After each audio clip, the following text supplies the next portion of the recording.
Hello everyone. आज के इस वीडियो में बात करेंगे बीए प्रोग्राम सेमेस्टर 2 की भारत की विदेश नीति की, अंग्रेजी में जिसे कहते हैं इंडियाज फॉरेन पॉलिसी। डिस्कस करेंगे आज यूनिट 2 का चैप्टर 2।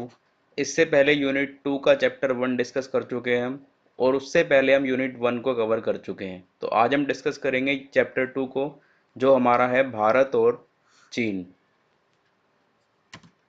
एक बार सिलेबस दिखा देता हूँ मैं आपको। देखिए, यूनिट 1 हम कवर कर चुके हैं। यूनिट 2 का पार्ट 1 हम कवर कर चुके हैं लास्ट वीडियो में। आज हम पढ़ने वाले हैं यूनिट 2 का पार्ट 2, भारत और चीन। टेलीग्राम पे जाके आप इस ग्रुप को ज्वाइन कर लीजिए, एकलव्य स्नातक 1। यहाँ पर जो भी आप लेक्चर एकलव्य स्नातक पर देखते हैं उसकी पीडीएफ आपको मिल जाती है एज ए नोट्स, जो आपके लिए काफ़ी हेल्पफुल है। इंस्टा पे आप मुझे फॉलो कर सकते हो। आपकी कोई क्वेरी है, कोई क्वेश्चन है, तो यहाँ पर आप मुझसे पूछ सकते हो। यूज़र नेम आपके सामने है। चलिए स्टार्ट करते हैं। सबसे पहले बात कर लेते हैं भारत और चीन की ऐतिहासिक पृष्ठभूमि के बारे में बात कर लेते हैं। देखिए, 1940 के दशक में चीन की कम्युनिस्ट पार्टी के नेतृत्व में चीन की मुक्ति का रास्ता तैयार किया गया था। उससे पहले चीन जो था वो औपनिवेशिक शक्ति के नियंत्रण में था। जिस तरह से भारत अंग्रेजों का गुलाम था, इसी तरह से चीन भी गुलाम था। ठीक है। तो चीन की जो आज़ादी का रास्ता था, मुक्ति का जो रास्ता था, वो कम्युनिस्ट पार्टी द्वारा तैयार किया गया था 1940 में। ठीक है। 1949 में जाकर के 1949 में जाके चीन को आज़ादी मिलती है। वहीं भारत की बात करें तो भारत को 1947 में लगभग 2 वर्ष पहले ही आज़ादी मिल गई थी। भारत के प्रथम प्रधानमंत्री पंडित जवाहरलाल नेहरू ने माना था उस समय कि भारत और चीन, क्योंकि एशिया के अंदर जो भारत और चीन की स्थिति थी वो काफ़ी मजबूत थी, या यूँ कह सकते हो कि क्षेत्रफल और जनसंख्या की दृष्टि से भारत और चीन दो ऐसे देश थे जो एशिया में काफ़ी बड़े थे। तो इसीलिए पंडित जवाहरलाल नेहरू ने ये माना था कि अगर भारत और चीन आपस में मिलकर काम करें तो वो अपना तो विकास करेंगे ही, साथ में वो एशिया का विकास भी कर सकते हैं, और एशियाई एकजुटता का परिचय वो दे सकते हैं, दोनों ही देश यदि मिलकर के अपना विकास करते हैं तो। 1954 में दोनों देशों ने पंचशील समझौते पर हस्ताक्षर भी किए, जिसमें उनके द्विपक्षीय संबंधों के आधार के रूप में शांतिपूर्ण सहअस्तित्व के सिद्धांतों को रेखांकित किया जाता है। पंचशील के समझौते क्या थे, आप सभी को पता होंगे। पंचशील के समझौते थे कि शांतिपूर्ण सहअस्तित्व को बनाए रखना, ठीक है, एक दूसरे पर युद्ध ना करना, एक दूसरे की जो आंतरिक मामलों में दखल ना देना। तो ये सभी पंचशील के समझौते थे जिस पर भारत और चीन ने 1954 में समझौता किया, समझौते पर हस्ताक्षर किए। अब भारत और चीन के द्विपक्षीय संबंध की बात करें तो देखिए, भारत और चीन के द्विपक्षीय संबंधों में एक सीमितता देखने को मिलती है हमें। सीमितता देखने को क्यों मिलती है? क्योंकि दोनों देशों के बीच सदैव एक तनाव बना रहा है। ठीक है। दोनों को अधिक परस्पर सहयोग करने से रोकता है। दोनों देश एक दूसरे के प्रति शंका का भाव रखते हैं। सीमा विवाद को लेकर दोनों देशों के बीच हमेशा से तनाव रहा है। यानी भारत जब आज़ाद हुआ 1947 से लेकर के, और जब चीन आज़ाद हुआ 1949 में, उसके बाद से लेकर के दोनों देशों के बीच ना हमेशा से ही सीमा विवाद रहा है, जिसकी वजह से दोनों देशों में हमेशा तनाव रहता है।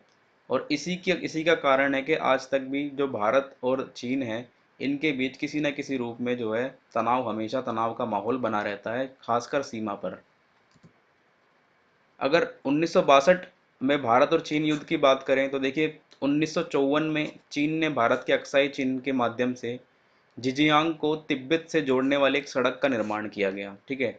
यानी कि चीन ने चुपचाप 1945 में क्या किया था, एक रोड का एक तिब्बत से जोड़ने वाली एक सड़क का निर्माण करा था, जिससे उसने स्टार्ट करा था तिब्बत पर अपना कब्जा करना। जिस जिस बात का पता चला भारत को, इस बात का भारत को 1959 में पता चलता है। ठीक है। कई वर्षों बाद भारत को इस बात का पता चलता है, जिससे क्या होता है, दोनों देशों के बीच तनाव बढ़ जाता है, क्योंकि 1954 में ही पंचशील के सिद्धांतों पर, समझौते पर हस्ताक्षर किए थे दोनों देशों ने, और चीन ने जो है उसका उल्लंघन किया। तो उस चीज़ को देखते हुए 1959 में जब भारत को पता चलता है कि चीन के द्वारा जो है एक सड़क का निर्माण किया जा रहा है, जो सड़क तिब्बत से उसको जोड़ती है, तो भारत और चीन के बीच तनाव जो है उस समय से बढ़ना स्टार्ट हो गया। वहीं सीमा पर हिंसक झड़पें जो हैं सैनिकों के बीच देखने को मिलती थी। तो 1959 से तनाव जो है वो स्टार्ट हो जाता है भारत और चीन के बीच। इसने नेहरू की एशियाई एकजुट करने वाली जो दृष्टिकोण था इसको ध्वस्त कर दिया था। वहीं देखिए जो नेहरू चीन की आज़ादी के बाद और भारत की आज़ादी के बाद नेहरू ने जो दृष्टिकोण अपनाया था चीन के लिए, उसका उस वो है जो ध्वस्त हो जाता है, वो नष्ट हो जाता है। क्यों नष्ट हो जाता है? क्योंकि जो नेहरू थे वो चाहते थे कि भारत और चीन एक दूसरे के साथ मिलकर काम करे, एक दूसरे के साथ सहयोग करके काम करे, क्योंकि एशिया में दो बड़े जो देश थे वो कौन थे? भारत और चीन ही थे। तो इस चीज को देखते हुए जो नेहरू की नीति थी ना चीन के प्रति, नेहरू का जो दृष्टिकोण था चीन के प्रति, वो ध्वस्त हो जाता है, वो नष्ट हो जाता है। 20 अक्टूबर 1962 को यह युद्ध शुरू होता है भारत और चीन के बीच, जिसमें भारत के हजारों सैनिक शहीद हो जाते हैं। इस युद्ध में भारत को हार का सामना करना पड़ता है। इस युद्ध में चीन ने भारत के अक्साई चीन में लगभग 38,000 वर्ग किलोमीटर के क्षेत्र पर कब्जा कर लिया था इस युद्ध में। तो कहीं ना कहीं जो युद्ध था ये भारत के लिए काफी ज्यादा नुकसानदायक रहा था। भारत इस युद्ध से काफी आघात भारत को पहुंचा था, और जो भारत की जो नीति थी वो इस युद्ध के बाद चीन को लेकर के परिवर्तित होनी जो है वो स्टार्ट हो गई थी। यानी कि इससे पहले जो भारत की जो नीति थी चीन के लिए, वो भारत ये सोचता था कि चीन जो है वो कभी भी भारत पर हमला नहीं करेगा, कभी भी भारत को वो नुकसान नहीं पहुंचाएगा। तो इससे पहले भारत की सोच अलग थी चीन की, लेकिन 1962 के बाद भारत के प्रति जो उसकी विदेश नीति थी भारत की जो विदेश नीति थी चीन के प्रति, और भारत की जो नीतियां थी चीन के प्रति, जो सोच थी, जो दृष्टिकोण था, वो बदल जाता है 1962 के बाद। तिब्बत का मुद्दा हमेशा से ही भारत और चीन के बीच का एक अहम मुद्दा रहा है।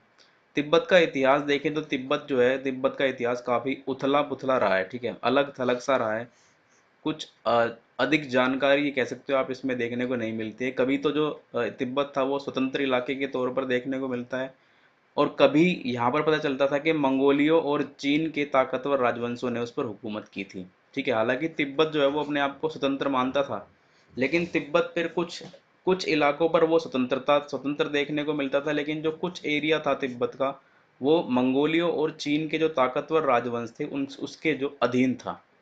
1950 में चीन ने अपना झंडा लहराने के लिए हजारों की संख्या में सैनिक भेजे, कहाँ पर? तिब्बत में, और कई इलाकों को चीन में मिला लिया। तिब्बत का लगभग काफ़ी बड़ा पोर्शन जो था वो 1950 में चीन ने कब्जा लिया था। ठीक है, अपनी ताकत के बल पर, अपनी शक्ति के बल पर चीन ने तिब्बत का काफ़ी ज़्यादा जो हिस्सा था वो 1950 में कब्जा लिया था, 1950 में, अपने सैनिक कार्रवाई के दौरान। 1959 में दलाई लामा ने तिब्बत छोड़कर भारत में शरण लेता है। देखिए, दलाई लामा की भारत में शरण लेना ना, ये मान लो एक तरीके से भारत की जीत भी कह सकते हो आप, या ये भी कह सकते हो कि दलाई लामा के द्वारा जब भारत में शरण ली गई, उससे जो है चीन और भारत के रिश्ते और भी खराब हो गए थे। तो दलाई लामा 1959 में तिब्बत को छोड़कर भारत आ जाते हैं, और भारत में शरण ले लेते हैं, भारत में वो शरण लेके रहने लग जाते हैं, जिससे भारत और चीन के संबंध जो है वो और भी खराब हो जाते हैं। चीन की सांस्कृतिक क्रांति के दौरान चीन कुछ काफ़ी हद तक तिब्बत के पार्ट पर जो है वो कब्जा कर लेता है, और वहाँ पर सांस्कृतिक क्रांति करता है। यानी कि जो तिब्बत के अंदर जो बौद्ध धर्म के बनाए हुए विहार थे, ठीक है, उनको चीन नष्ट कर देता है। तो तिब्बत के बहुत सारे बौद्ध विहारों को चीन नष्ट कर देता है, जिसकी भारत और पूरे विश्व ने आलोचना की। भारत के प्रधानमंत्री अटल बिहारी वाजपेयी के साथ चीन के राष्ट्रपति जियांग जैमिन के बीच पहली मुलाकात होती है, ठीक है, कब? 1959 के बाद। इस मुलाकात में भारत ने अपना जो एक दृश्य रखा था, अपनी एक नीति रखी थी कि भाई चीन के साथ जो है व्यापारिक समझौता बनाना है। तो भारत ने क्या करा? भारत ने कहा भाई तिब्बत जो है वो चीन का अंग है। हालांकि अधिकारियों ने इस बात पर मोहर लगाई थी कि जो तिब्बत का कुछ पार्ट चीनी द्वारा कब्जाया गया था वो चीन के पक्ष में है, ठीक है, चीन के अंग में है, जो बाकी पार्ट है वो स्वतंत्र तिब्बत है। इस वार्ता में भारत के साथ सिक्किम के रास्ते व्यापार करने की शर्त भी जो है चीनी राष्ट्रपति द्वारा मान ली जाती है। चूंकि भारत ने ये बोल दिया कि भाई तिब्बत जो है वो चीन का अंग है, मान लेते हैं, तो चीनी जो राष्ट्रपति थे वो भी मान लेते हैं भाई सिक्किम के रास्ते जो है व्यापार का जो मार्ग है वो खोल लेते हैं, व्यापार करना स्टार्ट कर देते हैं। तो कहीं ना कहीं एक भारत की कूटनीति थी इस समय जो काम आई भारत के लिए। भारत और चीन के व्यावसायिक संबंधों की बात करें तो देखिए 1950 से 1980 तक भारत और चीन की जीडीपी विकास दर जो थी ना, लगभग समान मान सकते हो आप, 3.5% यानी 3.5% प्रति वर्ष थी। यानी शुरुआती दौर में भारत और चीन एक एक ही दिशा में विकास कर रहे थे, एक ही गति से विकास जो है वो कर रहे थे। लेकिन 1980 से और 2004 के बीच के वर्षों की बात करें तो यहाँ पर चीन जो है वो भारत को बीट कर देता है, काफ़ी आगे निकल जाता है चीन।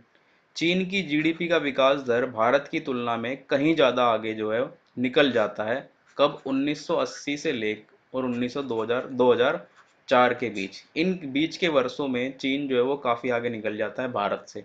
अब इसका कारण क्या था? इसका कारण था भाई चीन के अंदर 1978 से पहले ही आर्थिक सुधार की प्रक्रिया में, चीन जो है वह आर्थिक सुधार की प्रक्रिया में लग गया था 1978 से पहले ही।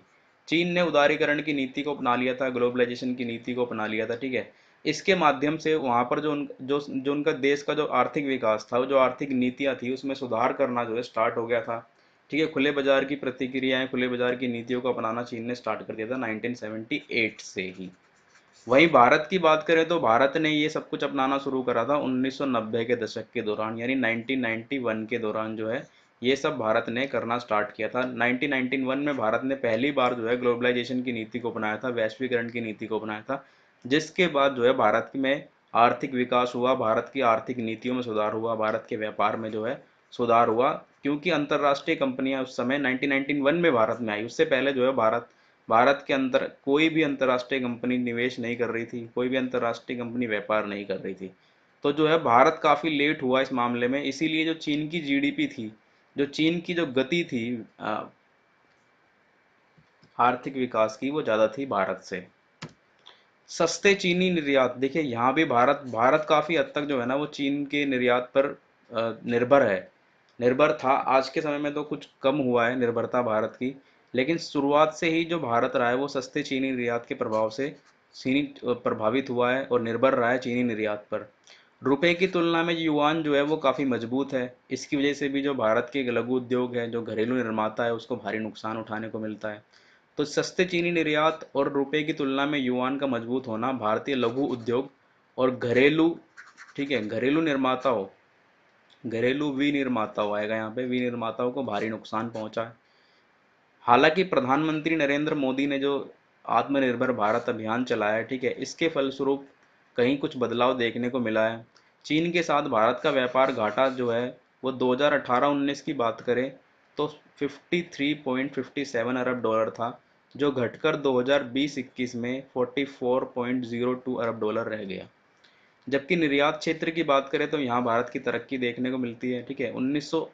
2019-20 में 16.61 अरब डॉलर का निर्यात था, किसमें? चीन से, जो कि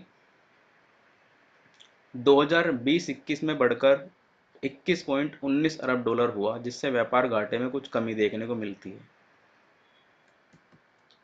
कोविड 19 के दौरान की बात करें तो देखिए यहाँ पर कोविड 19 में एक और अलग चीज़ होती है भारत और चीन के बीच। जून 2020 में गलवान की इस घटना ने दोनों देशों के संबंधों के बीच की दूरी को और बढ़ा दिया, ठीक है। जून 2020 में आपको पता है गलवान घाटी के अंदर भारतीय सैनिकों की हिंसक झड़पें हुई। चीन जो है वो शुरू से ही ना विस्तारवादी सोच के साथ आगे बढ़ा है, यानी कि चीन ने हमेशा कोशिश की है कि भारत के बहुत सारे हिस्सों पर कब्जा कर ले, ठीक है। यही देखने को मिला 2020 में एक बार फिर से। यहाँ पर फिर से जो है चीन ने एलओसी की लाइन को क्रॉस करते हुए भारत पर, ठीक है, भारत पर जो है अतिक्रमण करना स्टार्ट कर दिया था, जिसका मुंह तोड़ जवाब भारतीय सैनिकों के द्वारा दिया भी गया था। तो ऐसे में क्या हुआ? ऐसे में दोनों देशों के संबंध एक बार फिर से खराब हो गए। कहीं ना कहीं जो व्यापारिक रूप से जो संबंध थे चीन के और भारत के, वो कुछ ठीक हो रहे थे, तभी जो है 2020 में ये सब देखने को मिला गलवान घाटी के दौरान, ठीक है, गलवान बॉर्डर पे जो विवाद हुआ, जिसका असर भारत और चीन के बढ़ते आर्थिक सहयोग पर देखने को मिला। भारत ने चीनी कंपनियों पर कुछ कड़े प्रतिबंध भी लगाए इसके बाद, ठीक है। इससे क्या हुआ? दोनों देशों के बीच जो व्यापारिक संबंध था वो कहीं ना कहीं उसमें उसमें जो सहयोग था वो आपको ना देखने को मिलेगा, ठीक है, नहीं देखने को मिला। तो दोनों देशों के बीच सीमा विवाद तो हमेशा से चलता आ रहा है, और ऐसी स्थितियां जो होती हैं वो दोनों देशों के बीच के भविष्य के रिश्ते जो है वो खराब कर देती है। तो शुरुआत से ही आप चीज देखते आ रहे हैं, ठीक है, कि चीन और भारत के बीच सीमा विवाद हमेशा से रहा है, जिसकी वजह से जो भारत और चीन के बीच की जो आर्थिक नीतियां हैं, भारत और चीन के बीच का जो व्यवहार है वो कहीं ना कहीं खराब रहता है। तो यहाँ से पता चलता है कि दोनों की जो स्थितियां हैं वो आने वाले भविष्य में भी कुछ ठीक नज़र होने को नहीं आती है। ठीक है, तो इस वीडियो में हमने डिस्कस किया भारत और चीन के विवाद को। ठीक है, भारत और चीन के संबंध को। मिलते हैं नेक्स्ट वीडियो में नेक्स्ट चैप्टर के साथ। धन्यवाद।